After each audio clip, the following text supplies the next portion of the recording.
Baik, dengan informasi ini apakah memang pemilu akan ditunda, Mas Ferry? Ya, tidak bisa begitu cara berpikir kita ya. Pertama, ini bukan yurisdiksi PN Jakpus terkait penyelenggaraan pemilu. Kedua, harus diingat pasal 22E ayat 1 Undang-Undang Dasar 1945 sudah menentukan bahwa penyelenggaraan pemilu itu 5 tahun sekali. Ini azas pemilu sekaligus ketentuan konstitusi. Tidak bisa hakim manapun kemudian menentang apa yang sudah ditentukan oleh konstitusi. Tetapi putusan ini memberikan pengetahuan bagi kita bahwa memang ada gerakan-gerakan yang hendak menunda pemilu. Tapi sekali lagi, putusan pengadilan yang bukan yurisdiksinya harus dinyatakan batal demi hukum, tidak boleh orang mematuhi karena ini bukan kewenangannya. Bayangkan kalau tiba-tiba PN Jakpus kemudian menjatuhkan putusan terkait kondisi pilkada di Jawa Timur misalnya. Walaupun itu putusan pengadilan, sekali lagi bukan kewenangannya sehingga tidak perlu dipatuhi oleh siapapun yang ada di Jawa Timur. Begitu juga terkait dengan pemilu, ini bukan kewenangan PN Jakpus untuk menundanya. Hakim-hakim harus membaca lagi undang-undang pemilu, karena di dalam undang-undang pemilu tidak dikenal istilah penundaan pemilu itu. Yang dikenal adalah pemilu susulan dan pemilu lanjutan. Itu artinya pemilu harus tetap dilaksanakan secara nasional, kecuali untuk daerah-daerah yang kemudian muncul hal-hal yang tidak diketahui sebelumnya seperti bencana, maka akan ada ruang untuk melakukan pemilu lanjutan dan pemilu susulan di wilayah yang terdampak saja. Secara nasional tidak ada ceritanya untuk ditunda pemilu kecuali hari kiamat.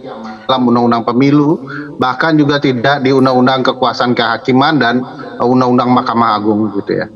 Dan susulan tentu saja pernah ada karena memang itu ketentuan undang-undang ya, kepada peradilan-peradilan yang memiliki yurisdiksi untuk itu.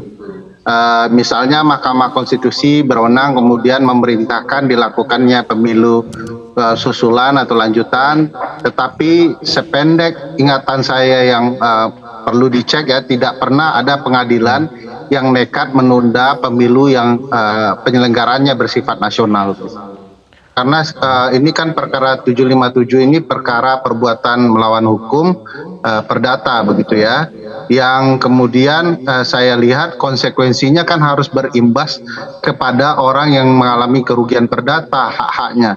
Apa sebabnya kemudian yang rugi Partai Prima karena kecurangan yang dilakukan oleh KPU, tiba-tiba kemudian yang mendapat imbasnya adalah seluruh Indonesia begitu ya. Ini tidak ada penjelasan yang signifikan dari PN Jakpus melalui putusannya, kenapa kemudian yang diberi sanksi adalah seluruh penyelenggaraan pemilu nasional. Padahal hanya satu tahapan yang bermasalah, yang sebenarnya PN Jakpus bisa memerintahkan pengembalian hak terhadap Partai Prima. Tapi yang dilakukan PN Jakpus malah ultra petita yang sangat luar biasa yang tidak ada di dalam undang-undang maupun undang-undang dasar. Yang sebenarnya tidak boleh disentuh oleh PN Jakpus. Cukup kemudian hak-hak dari Partai Prima itu saja diperbaiki, yaitu mereka mungkin diperbaiki atau diberikan kesempatan untuk verifikasi administrasi dan verifikasi faktual lagi seperti Partai Umat ya. Tidak kemudian yang digagalkan atau dibatalkan pemilu keseluruhan. Kan aneh ya, 1-2 tahapan yang dianggap bermasalah tapi yang kemudian dianggap melawan hukum adalah seluruh tahapan pemilu. Nah, ini bagi saya jelas-jelas putusan yang tidak sehat. Pasal 22E ayat 1 jelas soal pemilu ini keberkalaannya harus 5 tahun sekali. Undang-Undang Pemilu, Undang-Undang 7 2017 juga menentukan soal konsep pemilu lanjutan dan susulan, tidak ada penundaan pemilu sama sekali begitu ya, 5 tahun dan segala macamnya itu. Dan kalau kemudian hakim dianggap tidak tahu hukum, itu tidak mungkin juga karena ada azas hakim itu tahu hukum ya, ius curia novit ya, hakim dianggap tahu hukum. Nah, aneh kalau kemudian kita melihatnya hanya di sisi bahwa ini putusan karena kealpaan dan segala macamnya.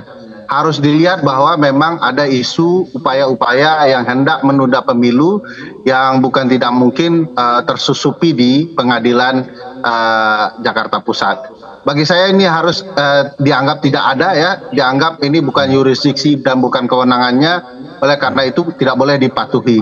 Tapi sebagai langkah dan upaya hukum mungkin KPU berhak kemudian mengajukan banding dan saya dengar sudah dilakukan banding itu. Tapi ya ini sekali lagi memang sangat mencurigakan dan harus diwaspadai upaya-upaya untuk melakukan penundaan pemilu yang tentu saja bertentangan dengan nilai-nilai demokrasi dan konstitusi kita. Yang saya khawatirkan kalau ini dianggap sebagai putusan lalu orang berpikir bisa dilaksanakan, tentu akan ada kesan yang saya tangkap bahwa setiap PN dimanapun bisa memutuskan penundaan pemilu sesuatu yang diatur di konstitusi. Bayangkan PN mungkin di Padang Pariaman begitu ya, di kampung saya tiba-tiba bisa memutuskan penundaan pemilu yang sifatnya nasional. Jadi ini bagi saya tidak benar saja kalau kemudian ya ada PN yang bukan yurisdiksinya memutuskan sesuatu yang nasibnya sifatnya nasional. Seharusnya logika sederhana adalah kalau ini sangat penting secara nasional, tentu yurisdiksi itu akan ditaruh kepada lembaga peradilan yang sifatnya lebih tinggi. Apakah itu di Mahkamah Konstitusi atau di Mahkamah Agung. Bahkan dua puncak kekuasaan kehakiman ini, MK dan MA, sama sekali tidak punya wewenang untuk menunda pemilu.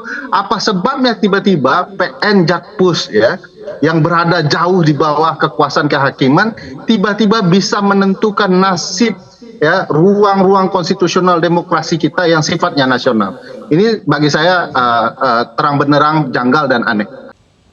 Tadi saya sebut bahwa putusan ini sudah batal demi hukum. Batal demi hukum itu batal dengan sendirinya. Jangan kita anggap rame-rame, KPU laksanakan saja bahwa ini memang putusan yang tidak ada gunanya, bukan yurisdiksinya, bukan wewenangnya, oleh karena itu tidak bisa dianggap sebagai sebuah putusan yang layak untuk dijalankan.